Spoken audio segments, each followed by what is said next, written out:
Welcome back to the Marvel Movie Minute, a daily podcast in which we smash apart the films of the Marvel Cinematic Universe into 1-minute chunks so we can analyze them in scrupulous detail. I'm Kyle Olson from the Road to Infinity podcast. And I'm Rob Cabasco, a man with a plan.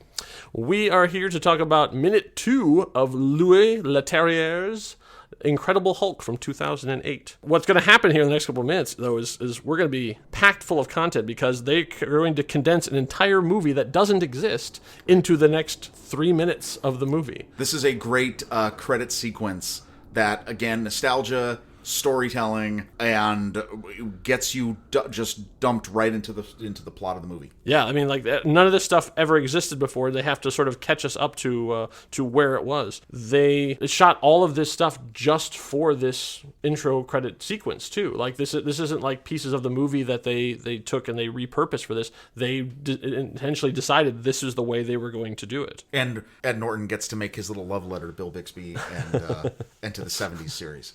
Yeah, so there's a lot to talk about, so let's get into it. All right, so as we start out, the first name we see in this minute is Tim Roth. Tim Roth, most of us film nerds know as being from Reservoir Dogs. Yes. He was in Rob Roy. I'm trying to think just off the top of my head. Pulp Fiction? Well, of course, Pulp Fiction. Yeah, he's a Quentin Tarantino guy. He showed up a couple things. He's bounced around quite a bit. So this was actually a pretty good thing for him because he hadn't done a lot of, I guess, straight across-the-plate Americana kind of movies. Like, he had done a lot of independent and weird stuff. Like, Pulp Fiction was never designed to be a huge hit, but it just became one. So, yeah, so he gets to be full-on evil in here, which he... Oh, he embraces. Oh yeah, he loves it. Next thing when we see Betty. Is our first shot of like a proper shot of Betty. So when I mentioned this in our minute one, I said, "Oh wow, we immediately know that as they're telling the story of Bruce Banner's transformation, that he's going to get overloaded with gamma rays." I said, "Oh wow, there's people in the room," and I had forgotten that. Oh no, that's not just there's a few people in the room. Yeah, everyone's in the room. Yeah. Oh no, everyone's there. They see it happen. Yeah. They know it happened. There's no question of who the Hulk is and who he is. We know they're the same person. That's very true. Yeah, that's right. There's never a secret about who the Hulk actually was. And you're right. This was how it was in the television series. Was he did it quietly by himself on his own to try and do this, and then something went terribly wrong. But in this one, it's not the scientist his funding is going to be cut, so he has to go and experiment on himself. Like everyone is like, Betty is on board. General Ross is there. He's on board with this experiment. Like, what we can gain by inference is that this is a fully sanctioned, like they had thought they had all their ducks in a row. Like this was going to go fine. It was going to, whatever the original plan was, unlock the human potential. It was, I think the intention we're going to see further down in the movie is this was supposed to be the next Captain America. Oh. Because this is like they could never figure out how his formula worked. It was lost. It was lost. So the tapes got erased. Yeah, that kind of like we have the blood, and that's about it. So this is reworking to try and do that, and that's actually comes from the Ultimates by Hitch and Millar. Oh, okay. They had that there's an arms race, but now the arms race is about superhumans. So this is their way. So the funding he gets in there is give us the next Captain America, and so he's trying to himself to become superhuman. So still military, still military. Okay, yeah. Which goes back to the original comic origins of because Bruce Banner was a bomb maker in that one. He was working on the next atomic bomb, which is the gamma bomb. But in this one, it's inside. That's where the power resides. All right. So yes, we see him like the crosshairs. Going on to Edward Norton's forehead, straight rip from the thing, like a full Bill Bixby homage. Absolutely fantastic. And one of my favorite little things in there, when he does it and he sees Betty, he gives her a wink. Yeah. I love that. That's like that sets it up perfectly because there's a ton of storytelling just in that because it shows it's fine, everything's going great. Oh yeah. And like he's totally calm about what's about to happen. In fact, you could say that there is more character and relationship development in that moment than in all of the 2003 Ang Lee Hulk. Ha ha. To anyone listening who might be a fan of that movie. Yeah. You can go back into the archives and listen to our podcast discussing that with the rest of the guys for the next reel. But it really is great, though. I mean, right there, just that little moment, and you've established their relationship, you've established the nature of it. I mean, it's great. Yeah. Really nice. Yeah, it's really the whole thing is really well done. The next name we see pop up on screen is William Hurt. William Hurt gets the and. For actors in Hollywood, that's a big deal. You have your list. Billing is very important. So you get your name above title is important, and then the order you're listed in. Usually it's by appearance or star power or how much money you're making. But getting that and spot is the thing. So if you go look at any poster, whoever's got the and is usually like a featured player, and it's going to be someone who plays a significant role or has a really meaty part that they have to do. I think even like Shakespeare in Love. Dame Judi Dench gets the and, even though she's only on screen for 5 minutes or whatever. Did Marlon Brando get that in the original Superman? I would not be surprised. That's a good question. I might have to look that up. All right, so our next name on the list is Tim Blake Nelson. He will not be seen in the opening sequence. He shows up much later, but he was coming off of Oh Brother, Where Art Thou? That was sort of where he made his big debut, or well, not debut, but where people got to know him. Right. And then contemporarily from when we were recording, he just has finished the first season of Watchmen, possibly the only season of Watchmen at this point, at playing Mirror Mask. So he's still one of those great character actors that's still kicking around. So, and yeah, he gets a fun part to do in this too. You can tell he really gets to sink his teeth into it too, and doesn't get to go full on supervillain, but you can tell that's the way he's headed. Right. The next name on the list is Ty Burrell. Ty Burrell, who would go on to be an Emmy-winning actor for Modern Family. He in this one he has a very, very small part. I got the impression that there was more to that, but they chopped a lot of it. Yeah, I get the impression that there's probably out there, like supposedly there's a Snyder cut out there. I think there's probably a 3-hour cut of Incredible Hulk out there somewhere with all this extra stuff. And there are little bits of that we're going to talk about that have been officially released that we know about, and then obviously there's stuff from the scripted things too. But it's funny though when you watch this, like if you were to watch this today for the first time, and you'd say, "Oh, it's the guy from Modern Family," right? And you'd think, "Oh," and he looks exactly the same. I mean, my God, he's not aged and is. I know it's 10 years later, and you think, "Oh, well, that makes sense because look how big he's on Modern Family." Yeah. But no. This was one of his first gigs. It's the first thing I remember seeing him in. Yeah, because he was even when he showed up in Our Family, I was like, "Where do I know that guy from?" And then I had to go back and go, "Oh, right. He was Dr. Leonard Sampson." Next on the list is a not as familiar name. That's Christina Cabot. Christina Cabot, she's Thunderbolt Ross's right hand. She's his aide, I guess it would be. I don't know what the official. Yeah, she's a major. I don't know what her official military title is. Yeah, exactly. Yeah, but she's like the one who's with him all the way through. So she's like the sounding board for some of that stuff too.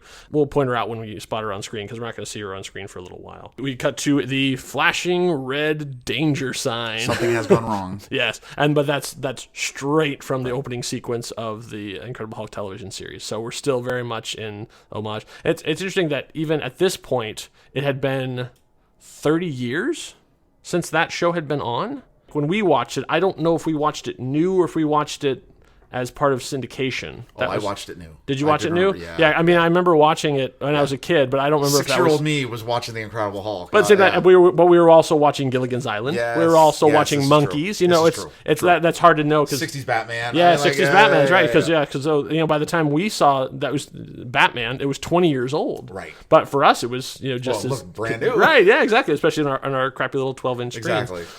So I'm not sure. That part I don't remember. But that is very much the perception of the Hulk in the public consciousness. And it's interesting that the Ang Lee Hulk and this Hulk all pay very direct homages to that version of it when, for 30 years had passed.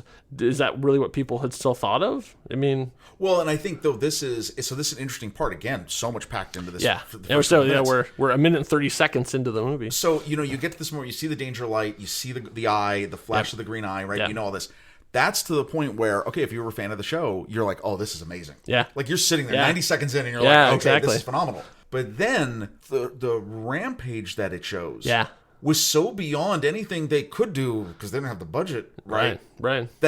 I remember seeing this and thinking, whoa. Yeah. Now this got serious. And we also are seeing it from Hulk's perspective, right. too. Like, it's a very much of a POV as he stands up and you can see everyone...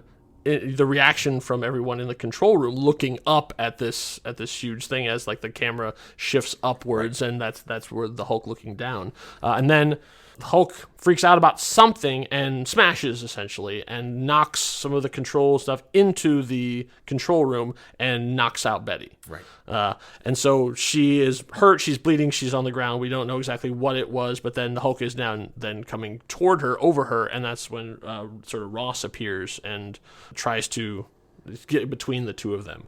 And then we also have a soldier then starts fighting. That soldier is played by an actor named Scott Murphy. He is just a regular sort of working actor. I really hope he gets his big break, because looking at his IMDb page, he's still uncredited in just about everything that he's done. Yeah, I wish the guy nothing but the best in his career, but it's like somebody give him a role where he actually has a thing. Scott Murphy, hire this guy. I mean, look at him. I mean, his shaved head and stuff too. He's got that jarhead look to him. I mean, yes. Come on. Yeah. So then he's the one who actually starts firing around. So the next name that pops up on screen is Lorraine Mayfield. So it's casting by Lorraine Mayfield. She had done the casting for almost all of David Fincher's movies. So she did Fight Club, she did Zodiac, she did all of those, and continues on after this. And later on, she'll actually return to the Marvel Universe, not the MCU proper, but the Netflix Defender series, and she casts almost the entire Defenders series. Punisher, Iron Fist, and all of those things. She does almost all of those things, and she's and a lot of good work there. A lot of work. There's a lot of great casting that happens in there too. So yeah, she's definitely top tier talent. Next credit comes up is music by Craig Armstrong. Craig Armstrong was it still is. He is a Scotsman who had done a lot of work with Madonna in the 90s. Then transitioned to doing stuff for the movies with Baz Luhrmann. So he did Romeo and Juliet. He did Rogue One. He did Moulin Rouge. Moulin Rouge. Yeah. We had a little bit of a slip there. Rouge Rogue. Yeah, I know. Like transposing my U's there. So yeah, so he the one who did the music for that. Still around, still working hard, still making music. Next we see Betty's in a coma. I know. It's serious. Oh yeah. But that's what it looks like, at least. But then Bruce comes to her, sort of. I guess the Hulk has left at this point. Like, we see him sort of run out, and then Bruce is there to sort of make amends. And then Ross finds him there. He's injured. He's got his arm in a sling. They have a confrontation, and then Betty wakes up. So either it was a miraculous thing that it came out there, or she was just sleeping. He breathed on her with some gamma. Yeah, that's right. Yeah, it's like her. Well, it could have been just obviously it was very traumatic. Whatever he was saying to her. Yeah. And then all of that, sensing that or whatever. Yeah. You have this very brutal scene of destruction. I thought it was amazing how much blood they even used when they're still back in the laboratory, and you see Ross. Oh yeah. And his hand is covered in blood. Yeah. Face and then they cut to Betty, and she's clearly been messed up, right? Right. And then when you have Ross come in, and again, just, as only General Ross can, this look of rage. Yeah. Right? So, you get all of it. I'm like, okay. And you don't think of William Hurt as being that guy. Like, in the Ang Lee Hulk, we had Sam Elliott, and Sam Elliott is that guy. Oh, yeah. But you don't think of William Hurt as being that angry and serious. Like, all stuff he's done has been very accidental tourist, very sort of soft, and most of the stuff he's done. He's done, not to say he's done all soft guys, but he was very much like the 80s nice guy. You add one of those mustaches. Right? And I'm telling you. The mustache does most of the work for you. It really does. But because we think of Ross now because we've seen Ross for the last 10 years or whatever. Right. But William Hurt was not known as any type of tough guy. Right. So then Bruce heads out the door. He's on his way to parts unknown as Ross chases him out, and that's pretty much where our minute ends. So far, 2 minutes in, fantastic movie. Yeah, it's already great. Even on its own, if this was just a movie. Yeah. This told a really good story, right? I think one of the reasons it's that great is because of a guy we have not mentioned yet, and that's Kyle Cooper. Kyle Cooper is the one who cut together this title sequence, and you know him because he cut together all 3 Spider-Man movie title sequences. Oh, yeah. Wow. Yeah. Okay. I know, because we, on the Road to Infinity podcast, we've been going back and revisiting the Spider-Man movies, and one of the things that we have singled out as being something that we love is the opening title sequences for all 3. Oh, nice work. Yeah. So Kyle Cooper is the guy, and he's the one who came to them with this idea of how to do this. He ended up getting a second unit and shooting a bunch of stuff. We're going to see a little bit more of what he shot in the next couple of minutes. But this was sort of his brainchild of here's a way we can tell the story without actually having to do a lot of exposition and stopping. It's a way to keep the things moving. That's minute 2. So anything else that you think we missed? No, that's it. Great. Okay. In the meantime, if you're interested in chatting with like-minded Marvel fans over on Facebook, well, we've got the place for you. You can join our Facebook group, which is called the Marvel Movie Minute and Next Reel Film Podcast. Look for us there. We'll be online from time to time. You can join us and have conversations and talk about things we might have missed over these course of these minutes. Until next time, thanks for spending this minute with us. I hope you had a smashing good time. We will see you next time, true believers. Bye.